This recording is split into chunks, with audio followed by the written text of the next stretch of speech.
구약은 39권이죠. 예수님 당시의 성경은 구약뿐이죠. 39권 중에서 5권이 모세오경이고 5권이 시가서고 나머지 29권이 선지서입니다. 우리는 이걸 선지서 17권, 역사서 12권 이렇게 나누지만 유대인들에게 있어서는 역사서라는 건 없어요. 그게 선지서예요. 사무엘도 선지자, 심지어 사울 왕도 선지자라고 했어요. 선지서예요. 그래서 예수님이 이 땅에 오신 것은 선지자의 말씀을 이루시는 거예요. 선지자의 말씀이 이루어지면 모세오경의 모든 것이 사실은 완성되는 것이죠. 그래서 선지 전통을 이루시려고 예수님이 오신 거고, 선지 전통은 종교와 싸우신 거예요. 종교와 싸우신 거예요. 하나님은 우리의 다우, 당신이 되셔야 되는데, 하나님이 나와 직접 상대자가 되시면 우리는 굉장히 불편해요. 내 마음대로 아무것도 못하죠. 내 생각을 하나님이 다 아세요. 내 말을 하나님이 다 아세요. 말하는 의도까지 아세요. 내 행위를 다 아세요.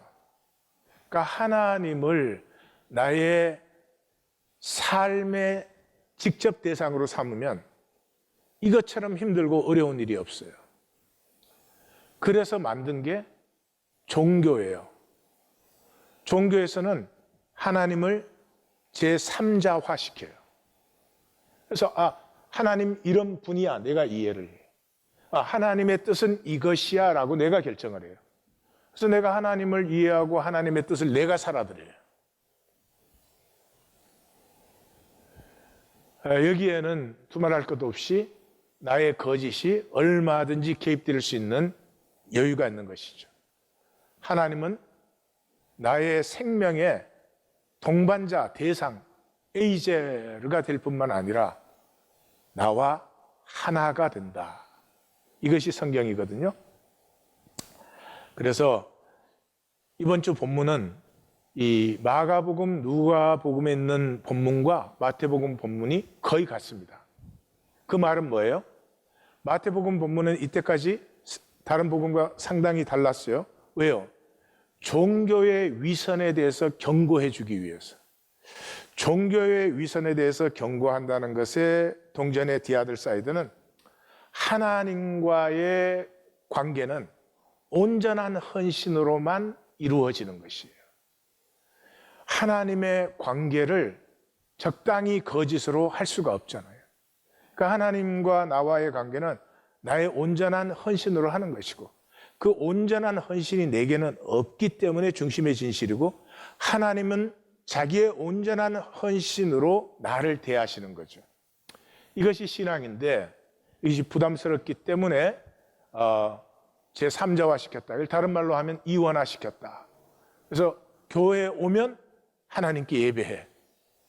교회 바깥에 나가면 그때는 또 세상을 사는 것이고, 이렇게 되어서 하나님을 부인하지 않으면서 실제적으로는 가장 완전하게 부인하는 것이 종교다 하는 것을 마태가 경고하는데, 이것이 이미 이 본문은 마가복음, 누가복음에서 그것이 경고되었기 때문에 거의 마태가 자기가 직접 경험한 것을 더하거나 빼거나 그런 것 없이 그냥 그대로 이 본문이 사용되고 있는 것이죠. 두 가지가 나옵니다. 첫째는 종교인들은 거짓의 사람들입니다. 하나님을 소외, 삼자화 시키는 것이죠. 삼자화 시켰기 때문에 마른 생명을 복되게 살리게 하면서 실제로는 사람을 죽이려고 하는 거죠. 올무에 걸리게. 두 번째는 자기들은 하나님과 하나님의 나라가 임하기를 구하는 사람들인데, 그렇다면 로마는 arch enemy, 주적인데 친로마 정치 세력인 헤롯 당원들과도 타협하고 거래를 합니다. 자기들의 종교적 기독권을 지키기 위해서, 종교적 목적을 달성하기 위해서.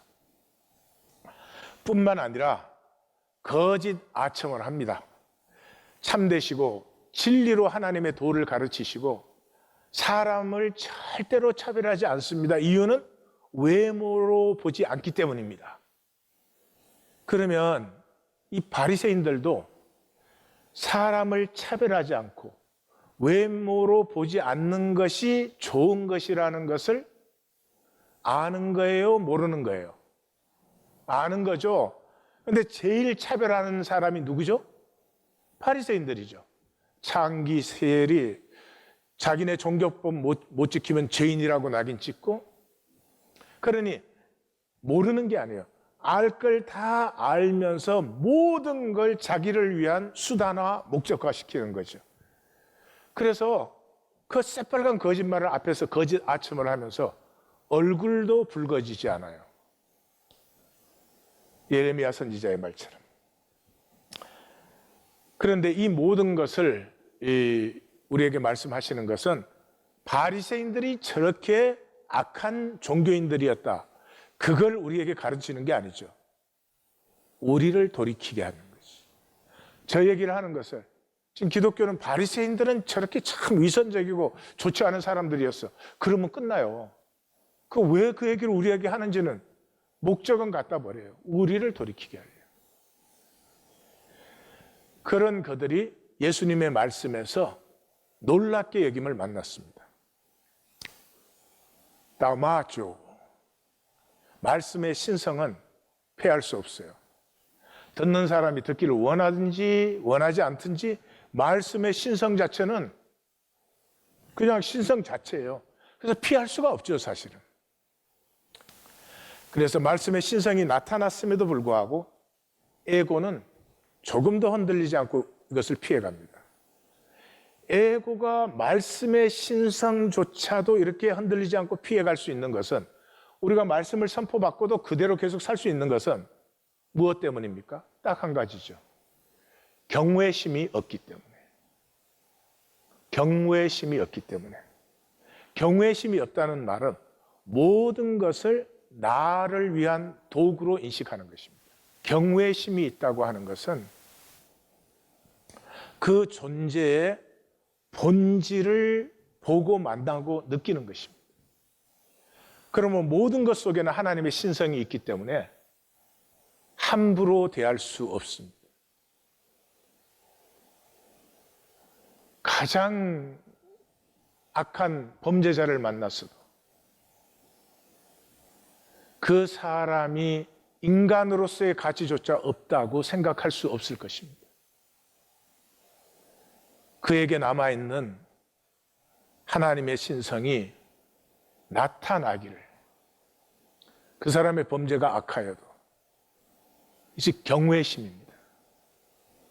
우리는 망상에 사로잡혀 있죠. 그냥 그렇게 우리가 사는 거예요. 우리가 뭐 악해서 일부러 그러는 것이 아니고,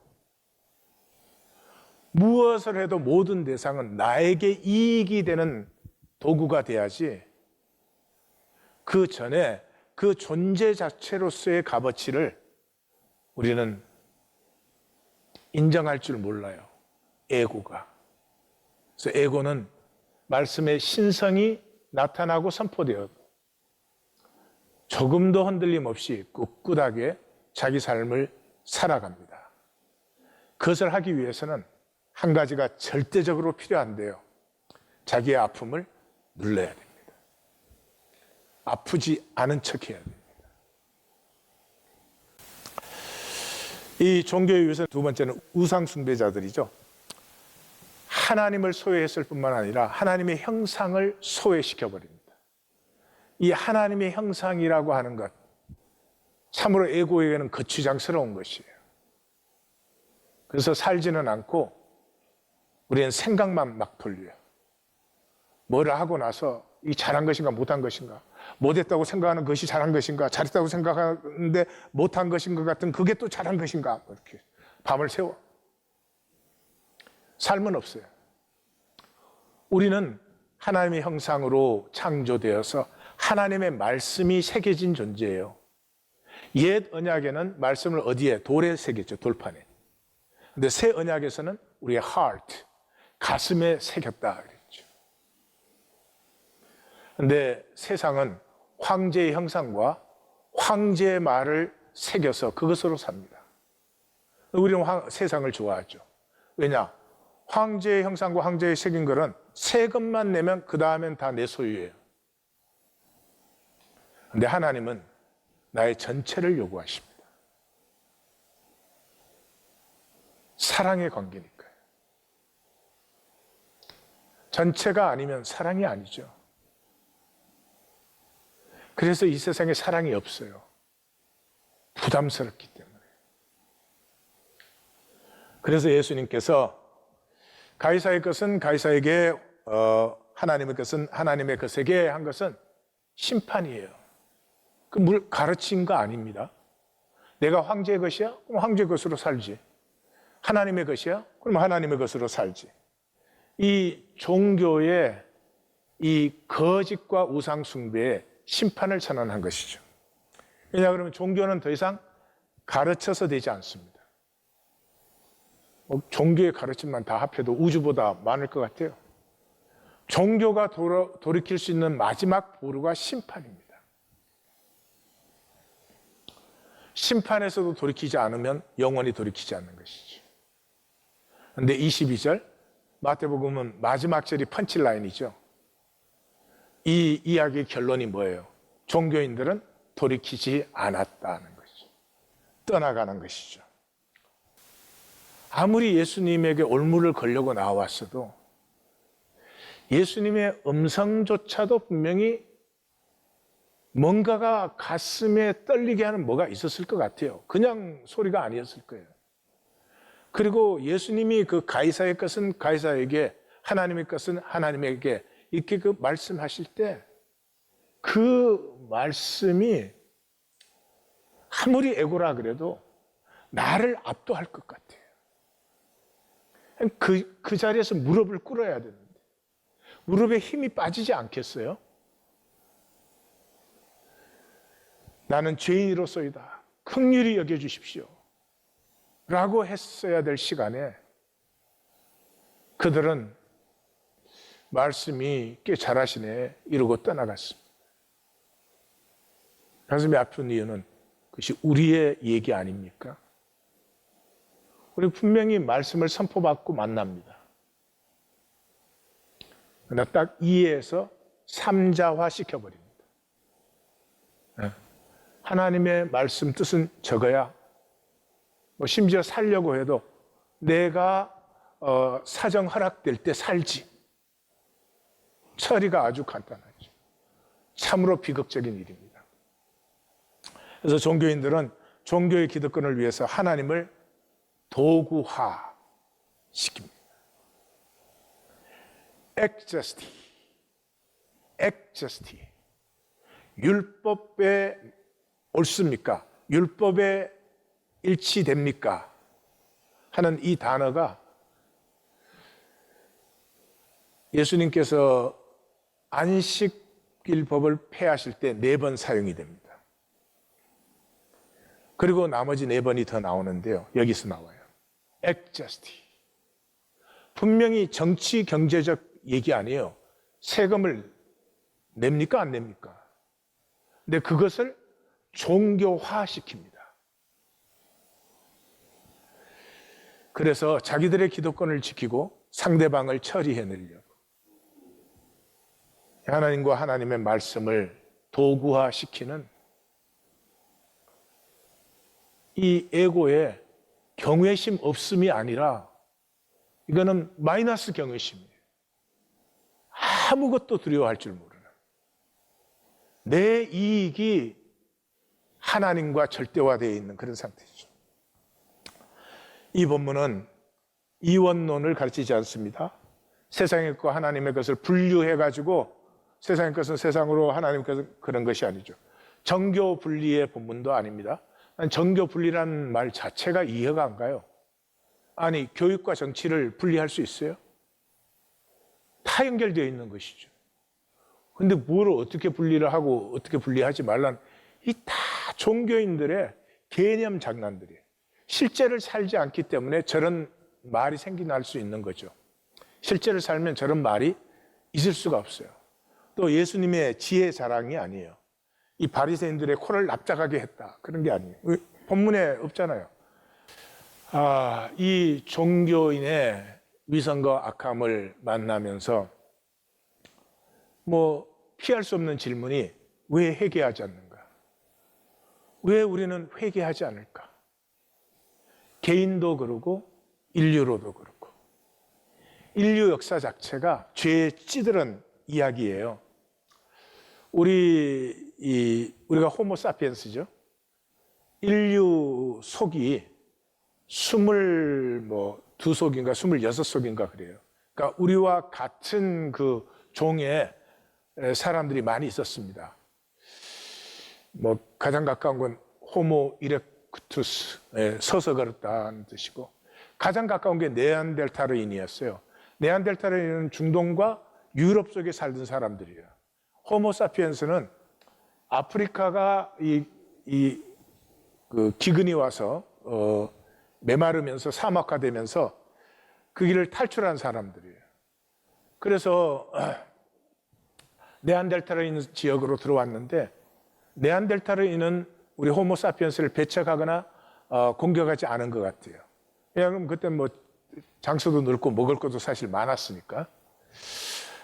그리고 심지어는 그 DNA가 네안데르탈인과 우리는 어느 정도 섞여 있는 것도 발견을 했죠. 이 사람들은 석기를 썼고 불을 피웠고 불을 사용했고 뇌가 우리보다 컸어요. 1600 입방센티미터. 우리는 1450 입방센티미터가 평균이에요. 그 다음에 언어를 사용했어요. 언어를 사용하고 평균 신장이 165cm였어요. 그러면 그때 호모사피엔스보다 컸죠. 그리고 평균 한 80kg 되고 골격이 우리보다 우수했습니다. 그리고 죽은 사람들을 매장할 때 그 소장품을 같이 묻어줬어요. 그러니까 추상적 사고를 했다는 거죠. 그리고 병자와 약자를 돌보는 공동체 의식이 있었습니다. 그런데 이 네안데르탈인은 분명히 우리를 영접해주고 같이 살 수 있도록 허용했어요. 그런데 우리는 네안데르탈인을 죽였어요. 호모사피엔스가 들어가면은 같은 인류 족속도 멸종해버리고 조금이라도 위협이 되는 것은 다 멸종시켜버립니다. 우리가 왜 이 지구의 강자가 됐어요? 모조리 멸종시켜버리니까. 그러면 위협의 대상만 그랬냐? 우리끼리도 그랬어요. 똑같은 방식으로 살았어요. 유럽 식민지 정책, 원주민 말살, 이 중남미와 서인도 제도, 이 섬들, 여기 지금 원주민이 한 명도 안 남아 있습니다. 지금 사는 사람들은 다 원주민과 백인, 흑인들이 섞인 원주민 자체는 한 명도 안 살아 있어요.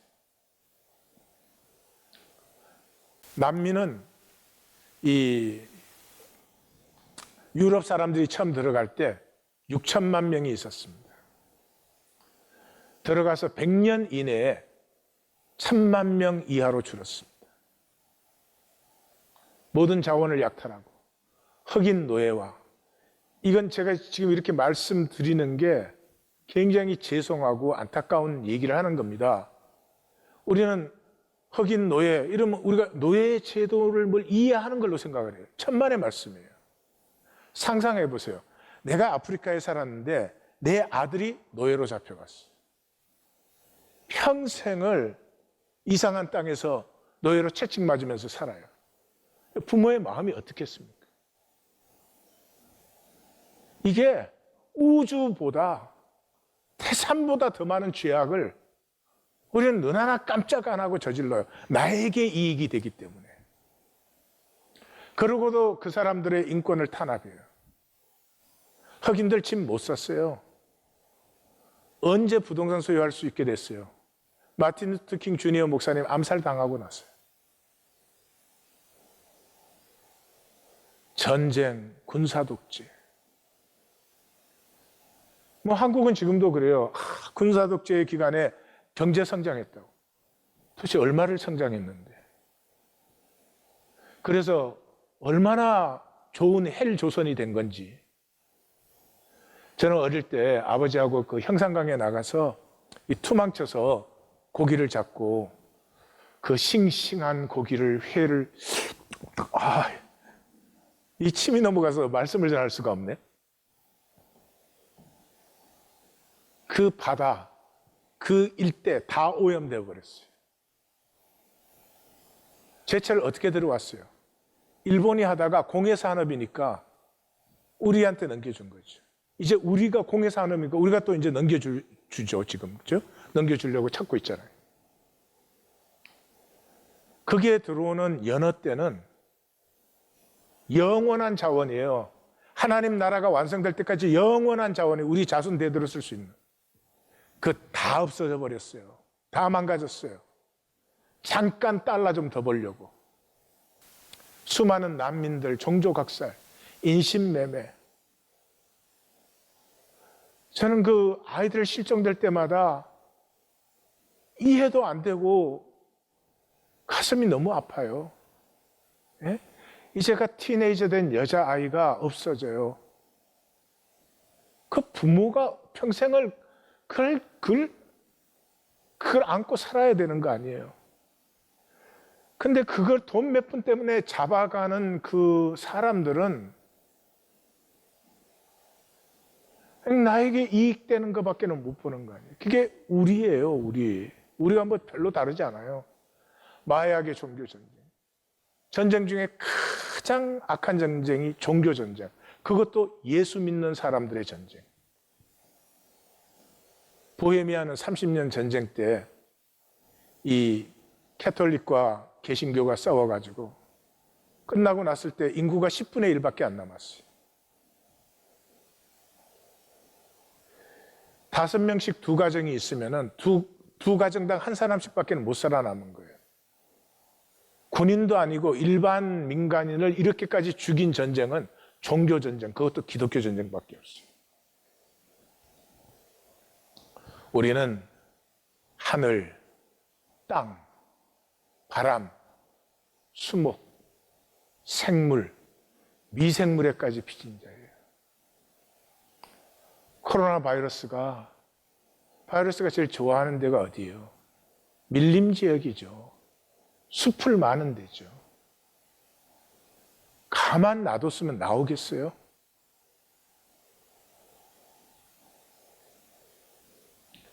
인류의 악함, 그 안에 나의 악함은 뭘 좀 개발해서 될 문제가 전혀 아닙니다. 깨어지지 않고는 길이 없어요. 깨어질 때만 내 안에 겨자씨보다 작은 하나님의 형상, 오래 억눌렀던 이것이 비로소 피어나기 시작하는 것이죠. 아마 저를 만난 분들은 엠스카펙의 책을 다 한두 권은 읽으셨을 거예요. 거짓의 사람들. 이 책 시작이 이렇게 됩니다. 이 책은 위험한 책이다. 악을 직접 들여다보아야 치유를 꿈꿀 수 있다. 인류 전체가 우리가 이렇게 계속 살아올 수 있었던 것은 우리의 악을 직면하지 않기 때문입니다. 우리의 악을 직면해버리면 절대로 우리는 그렇게 살 수 없는 존재입니다. 하나님의 형상에 하나님의 말씀이 우리의 심장에 새겨져 있어요. 우리는 선할 때 기뻐합니다. 우리는 아름다울 때 자랑스러워합니다. 아무리 손해를 보아도 아름답고 선하고 의롭기를 원하는 것이 우리 속에 새겨져 있습니다. 근데 그것을 살지 않으면서 살지 않는 나를 절대로 직면하지 않는 것이죠. 악은 직면하고 피하고 전가한다. 내가 악한 사람이라고 부르는 이 사람들의 행동에 있는 가장 지배적인 특징은 곧 남에게 죄를 덮어씌우는 책임 전가다. 그들은 마음속으로부터 스스로를 비난의 대상에서 제외시키는 까닭에 나는 비난받기를 원하지 않으니까. 자연히 자신을 비난하는 상대에게 손가락을 겨누게 된다. 아주 간단한 예를 하나 들어보자. 6살 난 아이가 아버지에게 묻는다. 아빠는 왜 할머니를 암캐라고 불러? 그러자 아버지는 다짜고짜 고함을 지른다. 귀찮게 굴지 말라고 했지. 그리고 방금 뭐라고 했어? 누가 그런 더러운 소리를 입에 담으랬지? 이리 와. 주둥아리를 비누로 칠해 놓을 거야.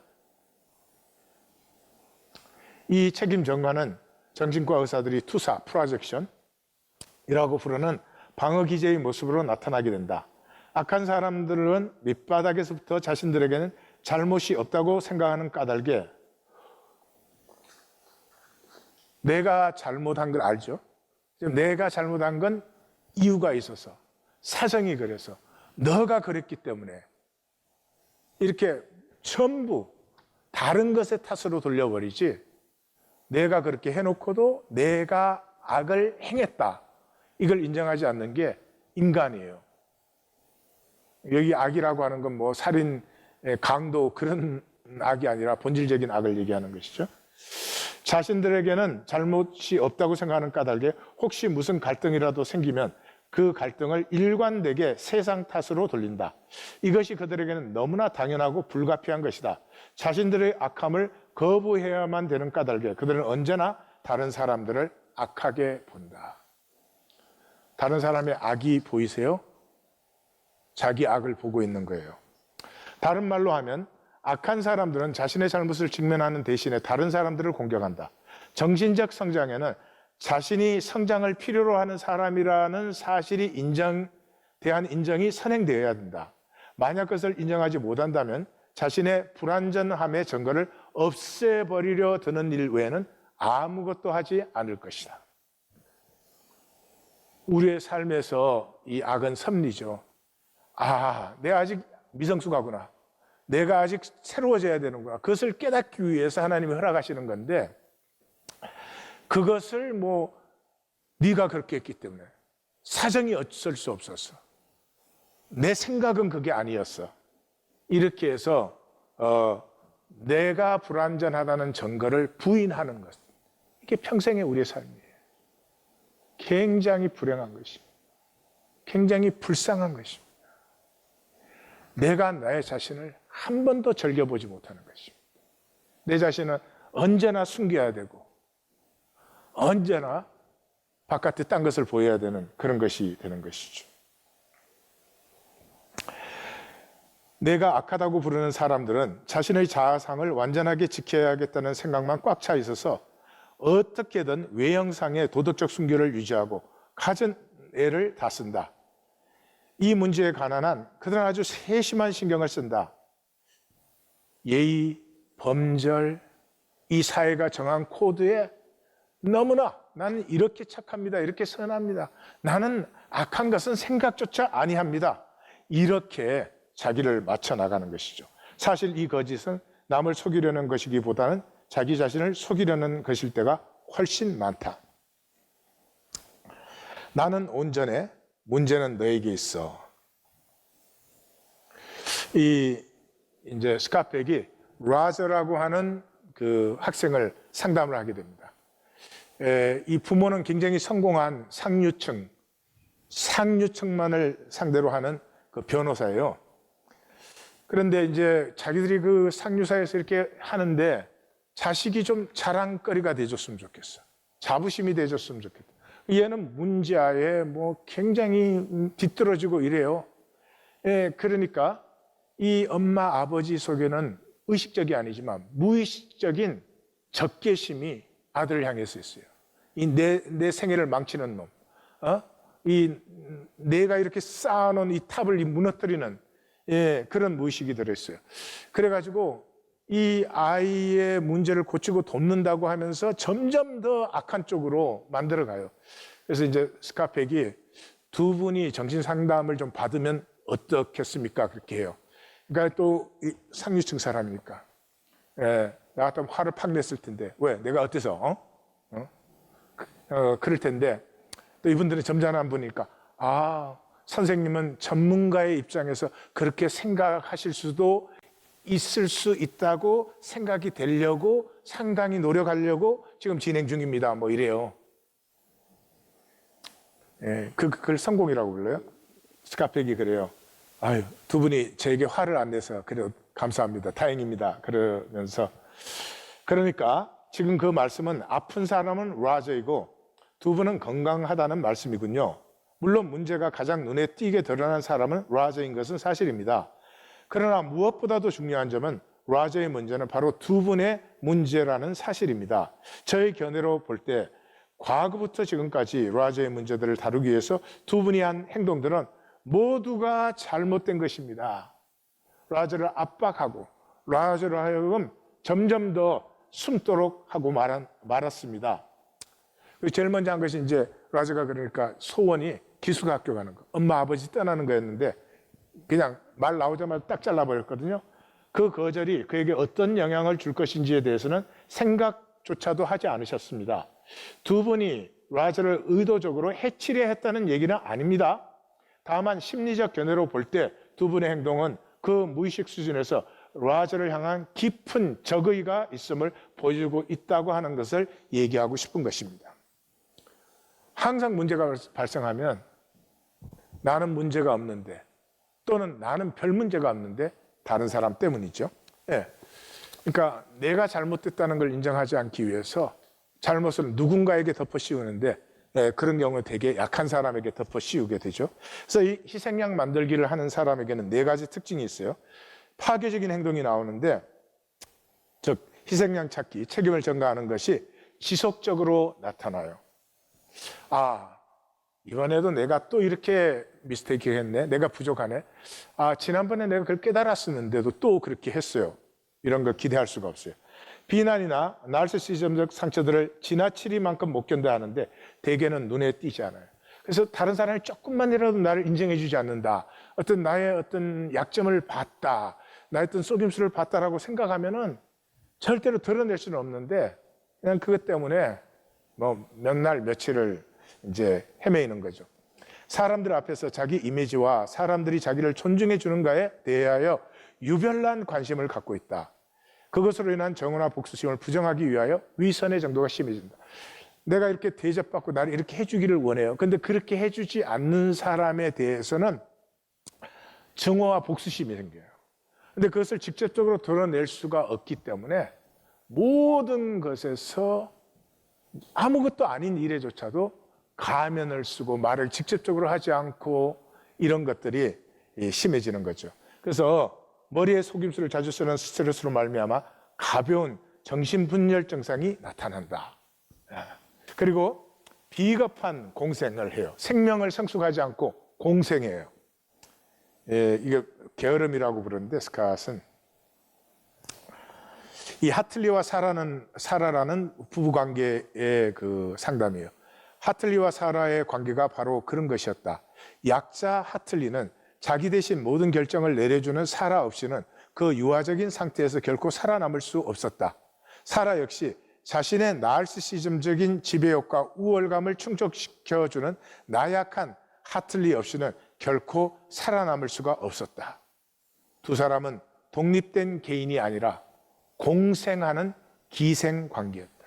지금 요건 부부지만은 부모 자녀 사이에 이런 관계가 뭐 100% 형성되죠. 100% 형성되죠. 종교의 거짓은 삶이 없는 머리의 개념이죠.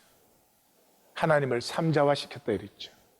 그래서 선하기에 굉장히 복잡하고 바빠요. 과도하게 윤리적이에요. 자기 수준으로 솔직하게 사세요. 그게 옳으냐 그르냐 그 생각보다는 싫으면 싫다 그러고 내 수준은 그런 수준입니다. 그러므로 앞으로 나에게 그런 일이나 말을 하지 마십시오. 그건 저에게 대단히 불쾌한 일입니다. 이렇게 살으라는 거죠. 종교는 무엇보다 고도하죠. 삶은 하나도 없는 이 코드 가지고 옳으냐 그르냐. 지금 기독교는 미국과 한국 기독교는 뭐 이 동성애와 낙태 반대죠. 아니 뭐 동성애와 낙태만 죄입니까? 다 죄인데 또 죄면은 어떻게 해야 돼요? 긍휼히 여기고 사랑으로 품어서 섬기고 도와야 되는 거 아니에요? 정죄하라 그랬어요 어디에? 그 모든 걸 코드화시켜서 나는 그 코드 지키기 때문에 나는 어렵다는 거지. 지난주에 보았지만 십계명 코드 아니에요. 살인하지 말라 그래서 난 살인한 적 없어. 형제에게 stupid, 영어로 하면 stupid이라고 한 사람은 지옥불에 떨어진다 그랬어요. 음욕을 품고 여자를 본 사람은 이미 간음한 것이 코드가 아니에요. 1계명에서 4계명까지는 하나님을 사랑해라. 5계명에서 10계명까지는 이웃을 사랑해라. 이걸 코드화 딱 시켜가지고 나는 코드 지켰으니까 어렵고 너네는 코드 안 지켰으니까 틀렸어. 이 종교의 악함이죠. 왜 그런 짓을 해요? 핵심은 내가 악인이라는 아픔을 피하기 위해서 그래요. 우리가 다 우리가 죄인이거든요. 죄인은 악을 행하는 거거든요. 그건 우리가 다 그래요. 조금 차이가 있다? 그래서 우리 눈에 보기에 약간의 차이가 있을지 몰라요. 우리끼리 봐도 도토리 키재이고 하나님이 보실 때는 무슨 큰 죄가 있고 작은 죄가 있어요. 죄인은 죄인일 뿐이지. 작은 죄가 있으면 죄인이 덜 죄인인가? 우리는 다 그런데도 이 마귀가 세상을 거짓으로 만들어놨잖아요. 그래서 선한 척, 괜찮은 척, 죄가 없는 척 할 수 있잖아요. 그게 기독교인을 얘기한 거예요. 이게 이제 온 세상이 다 아는 얘기예요. 그런데도 종교인들은 자기들끼리 모여갖고 자기들끼리는 어려운 척, 믿는 척, 아이고 난 도대체 이제 인생을 이만큼 살고 나니까 내가 좋은 아빠가 되려고 하지 말고 내가 부족한 아빠라는 것만 인정을 했더라면 그러면 우리 아이들이 훨씬 더 자유했을 거예요. 나는 좋은 아빠가 되려고 했어요. 좋은 아빠니까. 좋은 아빠가 말하니까 애들이 말한 대로 따라야지. 좋은 아빠가 해주는 거니까 그 길로 가야지. 이게 종교의 위선이에요. 종교 생활을 하면 자기가 세상 사람보다 좋은 사람인 줄 알아요. 아니요. 종교라는 섭리를 허락하신 주님의 가슴을 안다면 종교 생활을 할수록 내가 정말 부족하구나. 난 새로워지지 않으면 안 되겠구나. 나한테까지도 나는 해를 입히는구나. 내가 좋은 아빠가 되려고 하지 않고 아이들을 볼 때마다 내가 얼마나 부족한 아빠인가를 내가 느꼈더라면 애들이 용돈 좀 터줄 텐데 요즘. 나됨 우리는 죄인이고 그렇기 때문에 악을 행하는 악인이에요. 이것을 직면하는 길이 우리는 안 돼요. 뭐 내 한 생에만 그렇게 살았다 그래도 이게 직면이 어려울 텐데 인류 역사 내내 그렇게 살았기 때문에 우리 직면을 못 해요. 그래서 이것을 직면할 수 있는 제일 좋은 길이 질문하는 거예요. 내가 어떤 생각을 할 때도 내가 왜 이런 생각을 하지? 모든 생각이 그렇게 하면 못 살겠지만은 적어도 뭐 어떤 관계에서 내가 중요한 일에 대해서 어떤 생각을 하게 될 때 왜 이렇게 내가 생각을 하는 걸까? 하면 내가 말하고 행동한 것에 그 우러나오는 셈을 내가 만날 수 있는 거죠. 우리는 다 주어진 것이 난 줄 알잖아요. 주어진 것이. 시작이 남자 여자부터. 남자라는 것은 이래야 돼. 우리 처음에는 그럴 수밖에 없잖아요. 그러나 어느 정도 인생을 산 다음에는 주어진 것으로만 계속 사는 것 같은 바보가 세상에 어디 있는 거예요.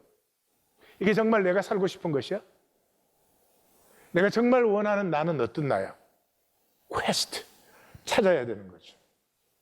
질문을 할 때 비로소 나는 나를 객관화할 수 있습니다. 이게 복 중의 복이에요. 여기에 질문하기는 뭐 상황이나 how to의 질문은 아닌데 지금 훈련 기간 동안은 그것도 또 좋더라고요. 이 질문의 근본은 who I am. 내가 누구인가 하는 것이죠. 그래서 뭐 이제 저 같은 예를 보면은 저는 목회 시작할 때는 성공하고 싶었어요. 그리고 성공할 자신이 많았어요. 그래서 나는 목회만 시작하면 뚜껑 덮는 줄 알았어. 뚜껑을 기화로 덮을까 초가로 덮을까 이게 문제였지. 뚜껑 덮는 건 확실히 지금 비웃는 사람이 너무 많아요. 그런데 14년을 2번 지나고 나니까 이제는 분명해요. 이 성도들 중에 자원하는 사람이 있다. 정말로 하나님과 하나님 나라를 원하는 사람이 있다. 생각으로 원하는 게 아니고요. 생각은 다 좋은 거 아니까. 그것이 실제가 되기를 정말로 원하는 사람이 있다면 제 모든 것을 다해서 섬기고 싶어요. 그걸 위해서 저는 부르심 받았어요. 그걸 섬겼으면 저는 주님 앞에 당당하게 설 수 있어요. 그래서 저는 착각했어요. 내가 막 설교 잘하고 내가 성경 공부 잘 가르치고 막 훈련 잘 만들어서 시키고 이러면 될 줄 알았어요. 주님도 못 하신 거예요. 자원함이 없는 사람들은 주님도 못 고치시는 거예요. 근데 주님도 못한 걸 내가 하려고 그랬어요. 그럼 할 걸로 믿었어.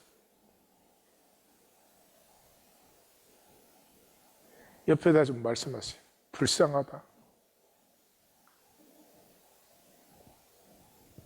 이제는 뚜렷해요.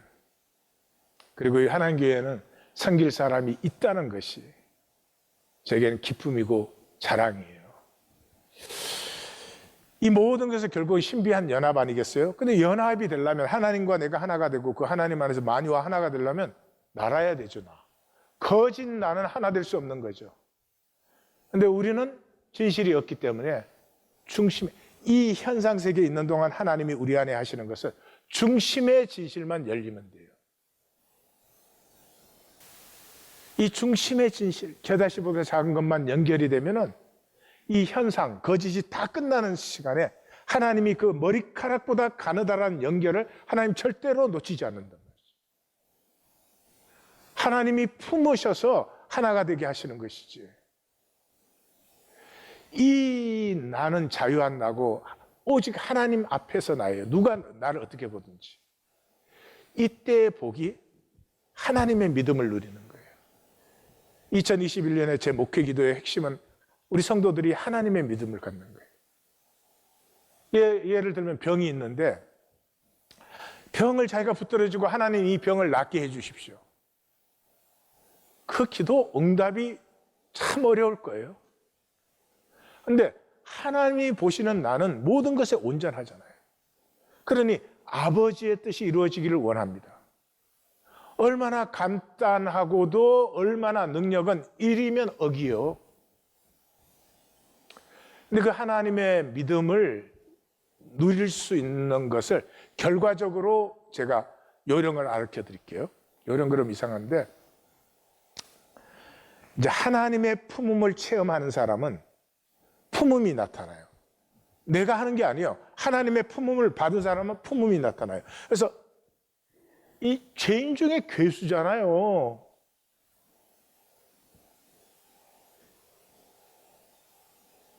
이상해. 나만 그런 것처럼 다 쳐다봐요.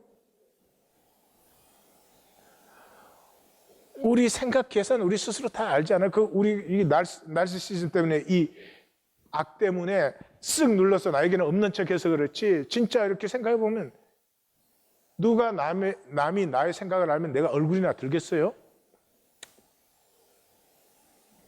그런 나를 품잖아요.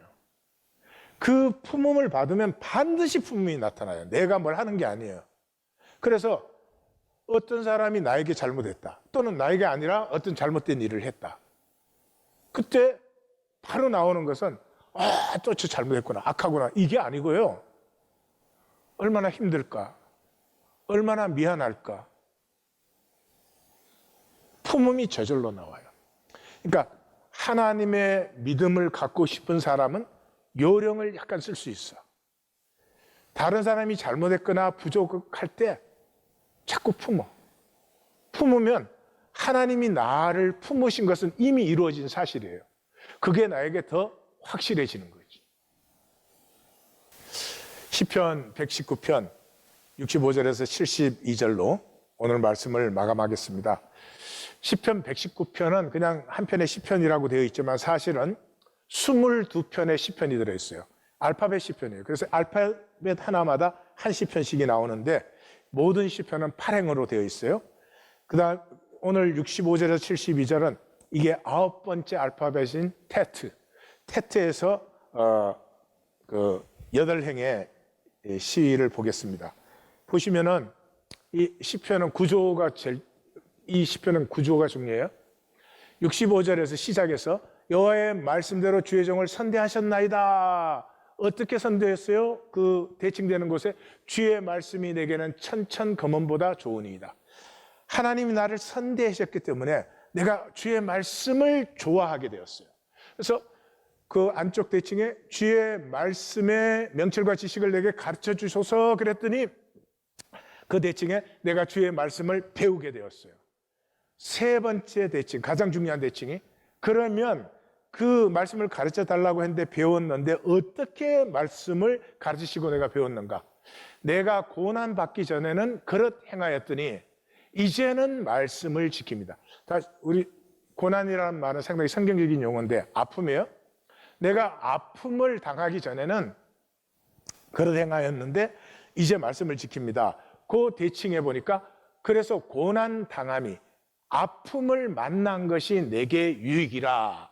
이로 말미암아 내가 주의 모든 말씀을 배우게 되었다. 그 가운데 중심이 세 개죠.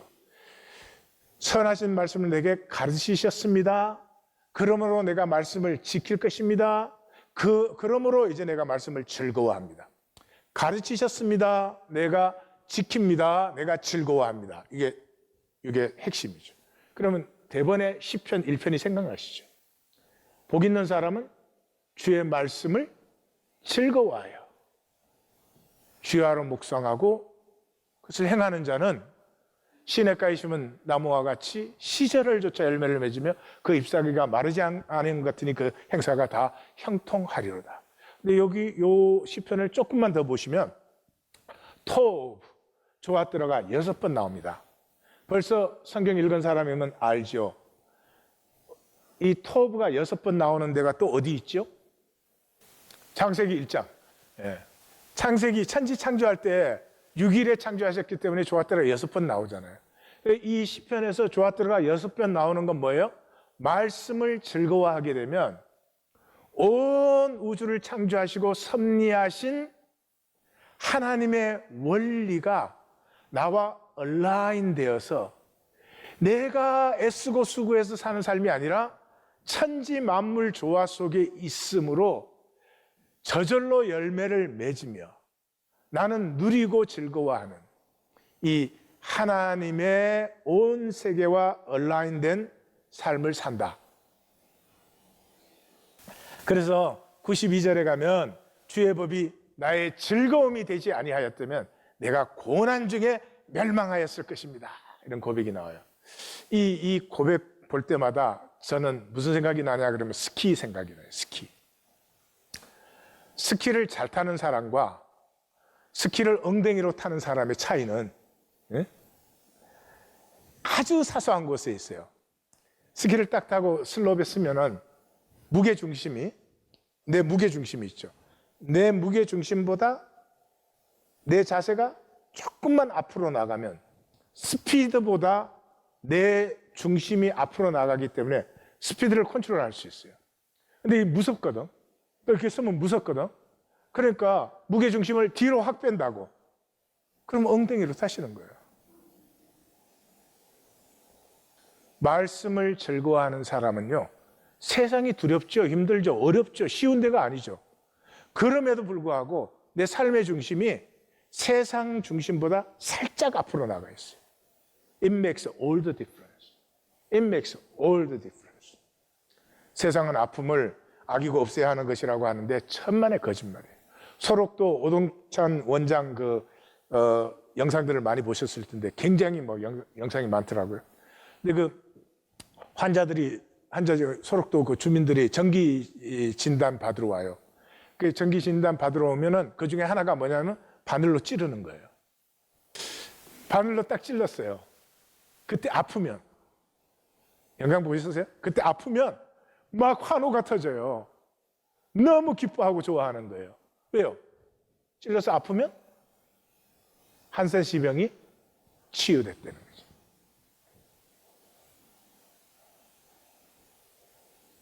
아프지 않으면 우리가 돌이키겠어요? 돌이키겠어요? 네버. 아픔 중에 아픔이 나의 악함을 인정하는 것이에요. 죽기보다 싫은 거예요. 이런 말은 쉽죠. 그럼 뭐 내가 악하지? 아닙니다. 내 악함을 내가 만나보십시오. 숨을 쉴 수가 없어요. 숨을 쉴 수가 없어요. 그냥 떼굴떼굴 굴러요. 더러운 정도가 아니에요. 이 책의 시작이, 이 책은 위험한 책이다. 악을 직면해야만, 나의 악을 직면해야만 치유를 꿈꿀 수 있다. 나눔 가이드. 의인은 없나니 하나도 없다. 로마서 3장 10절. 모두가 죄인으로 악을 행합니다. 그것이 우리의 진실입니다. 반응은 두 가지입니다. 나의 악을 직면하지 않고 피하려 남의 악을 정죄하고 고발하든지, 나의 악을 직면하여 깨어짐으로 거듭나든지. 고난이 아픈 것은 상황적인 어려움보다 고난 속에서 나의 죄를 만나기 때문입니다. 내가 죄인이라는 고백이 성경 공부에서 한 고백은 아무 소용없어요. 이게 이 세상에서 제일 아픈 것이에요. 내가 죄인이라는 것을 인정할 때, 그러므로 내가 악을 행했다는 것을 인정할 때가, 그러나 내가 나의 죄를 만나 깨어지면 이미 나로 깨어진 아버지의 가슴과 하나가 되어 생명이 열리고 피어납니다. 이제 나는 어떤 신앙생활을 할 것인지 오늘 꼭 나누어 보십시다.